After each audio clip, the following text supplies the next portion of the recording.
ఎఫెసు సంఘంలో ఏమి లేదండి. ఎఫెసు సంఘంలో ప్రేమ లేదు.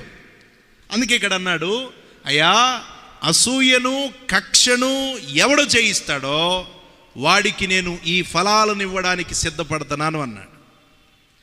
వాక్యలోంచి మనం చదువుతున్నట్లుగా దేవుని పరిశుద్ధ లేఖనంలో నుండి, ప్రియులారా, అవాదాముకు లేని ధన్యత మనము దేవుని పిల్లలుగా ఆత్మీయులుగా ఈ కక్షను అసూయను జయించి ప్రియులారా ప్రేమ చూపగలిగితే ఆ ఫలం మనది అట. అందుకే అన్నాడు, ఆ చిన్న విషయంలో తప్పిపోయారు, దాన్ని వారు పొందుకోలేకపోయారు. కానీ ఈనాడు దేవుని పిల్లలుగా వాటిని జయించి జీవవృక్ష ఫలములను అనుభవించేటువంటి ధన్యత దేవుడు మనకు దయచేశాడు. అందుకే ఈరోజు నేర్చుకోవాలి, మనం వాటిని భుజించాలి అంటే, వాటిని అనుభవించాలి